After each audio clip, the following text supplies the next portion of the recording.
Hello everybody. It's lovely to be with you this evening. I had initially hoped I'd be there in West Cork and meet you all when Paul invited me to be a reader at one of the sessions. But we're connecting in this way, and I mean, obviously given the circumstances, the reading had to be cancelled, but it's lovely that we can connect in this way. So Paul asked me if we could do a recording and have a virtual session, and so that's what I'm going to try and do. I'm not very good at this. I think I have just recorded myself reading a poem once before. So if you can bear with me, I'll read a few poems from my chapbook. This is my chapbook, Dinner in the Fields, and it was just published last month by Fly on the Wall Poetry Press. So if you'd like to order my book, you can order directly from the publisher, or you can order from Amazon, or direct message me and I will send it on. So I'm going to read 3 poems from this, and just to say before I start, I suppose I only really started writing when submitting my work in the last 3 years. I always loved writing. It was sort of something I loved doing as a child. It was like the world of imagination, and it was a way for me to keep my internal world separate to the external. I had 6 siblings, so there was 9 of us in our home, and so there was. I learned to be very sociable, but I liked this aloneness, and it was. I think what I write from now, I'm saying that because it's probably what influences me most. It was that inner world, and that never changed. I think that we don't go that far from our roots. And where my children inspire me, and my work, I work as a psychotherapist, inspires me. I think the inspiration is always the foundation of where I can. I grew up at the top of a hill on a farm between 2 graveyards. There was a lot of archaeological sites, and a 17th century graveyard and church, and all of that was around me. So that's where I wandered, the old walls, all the stories that's behind it, there's something very spiritual and mystical about that. So I had that in me, despite being, quite extrovert in another way. And I managed to keep that quite hidden. So poetry was writing was a release, and I did write poems as a child. But then I got into more writing in my journal, and as my children got older, I felt drawn back to do something for myself. I felt a need to, and this opportunity came because I needed to do a master's for my work in psychotherapy, because things were changing and evolving there.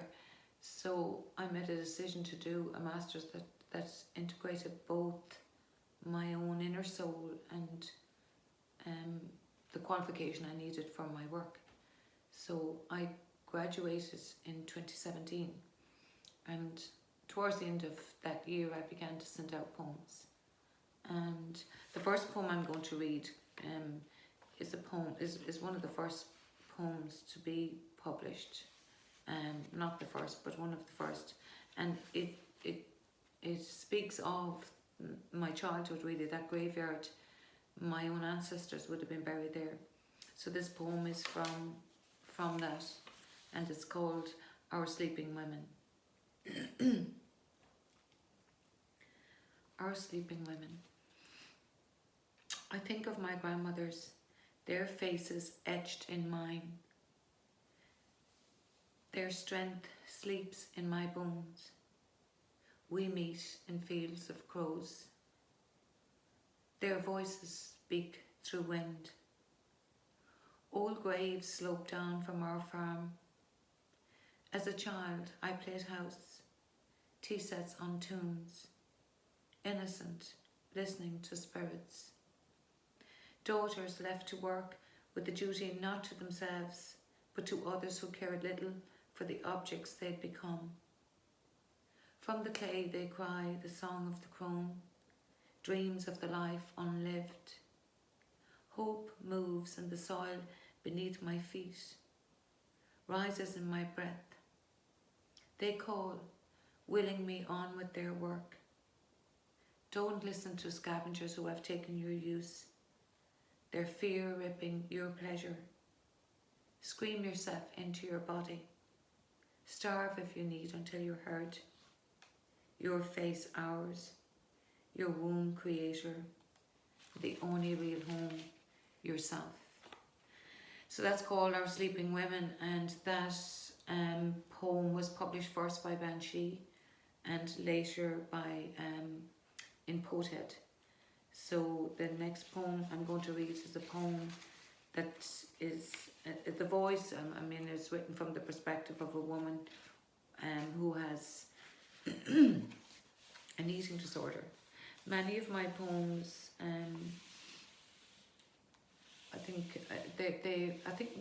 my work is influenced in them, that the different voices, they often can sound very autobiographical, but they're or self-confessional, but often they're experiences too from clients I've seen, and I think that in some way, speaking from the self, it protects. I think poetry gives a voice to that without revealing something, you know, of the confidentiality of a person. And I like that too. I like that it provides that space. So poetry in many ways supports my work as a psychotherapist. And this poem is called Enduring Utopia, and it's a response to the question that an anorexic person is often asked, you know, why can't you eat? You know, why would you not eat a little? So this is a response to that question. Enduring Utopia. They, the soul eaters, sons, daughters betrothed to institutions, have usurped my womb, my son, ravaged my mind with privation. Now they want my body. I am a slave at the mercy of food, a weapon. It chokes me with their need. They think I am frail, bring plates with teeth. Wild animals attack me. I cannot tell you, as you come towards me with your large platter of nourishment, I am terrified it will eat me. That blood and its contents will soak my bones, trigger primitive instinct. My stomach refuses to digest your utopia, where the witch's flame is quenched. My gut has a voice too. She becomes a wild animal, bloated with feeling, fat with lies, seeks revenge for the killing. She eats not just your food, your plate, your power. She swallows my smile. I have built a wall of starvation. No one enters, not even me. Thank you. And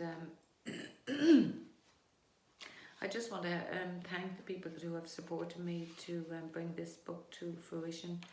Mary O'Donnell, who was my poetry lecturer in NUIG, and David Rixby, who I met there, and then I owe a lot to Kevin Higgins. I attended his workshops after I graduated, or just before I signed up, and I've been attending his workshops. He's given me a lot of support with this, and the Over the Edge group writers.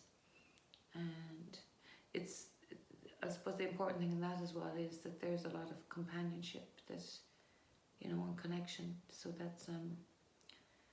that's very important when you're alone, and because my profession is a lonely one too.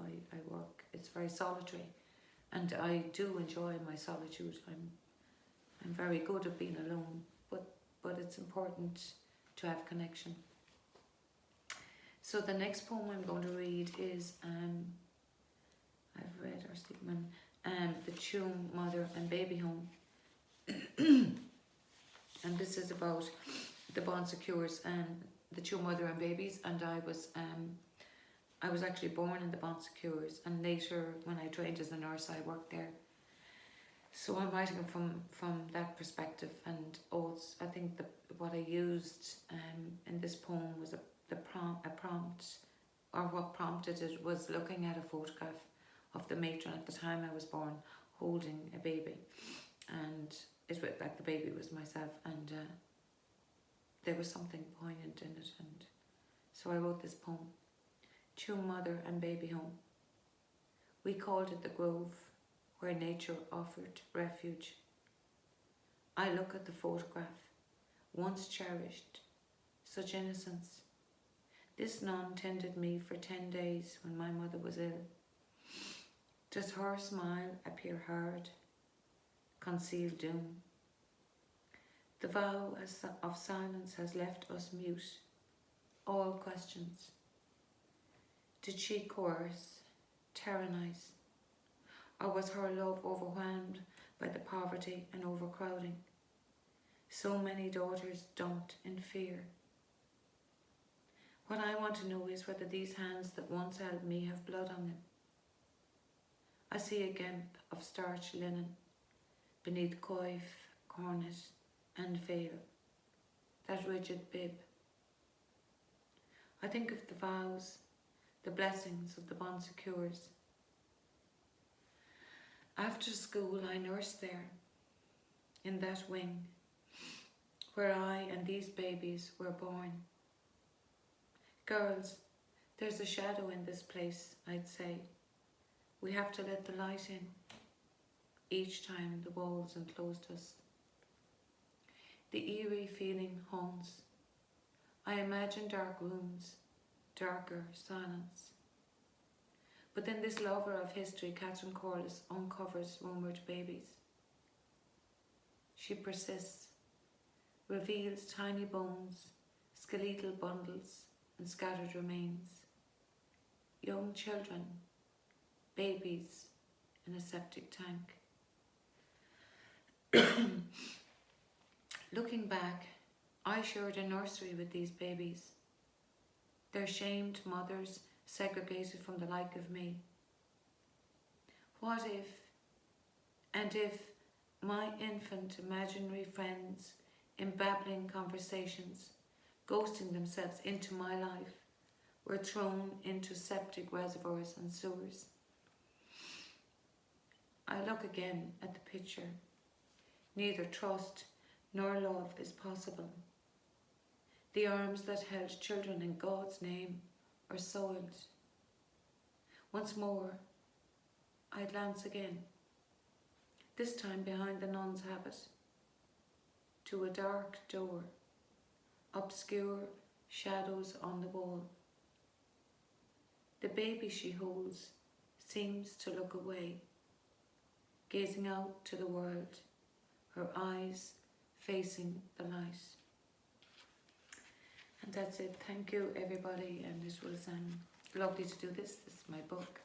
As I said, it can be ordered on Fly on the Wall Poetry Press or Amazon, or direct message me.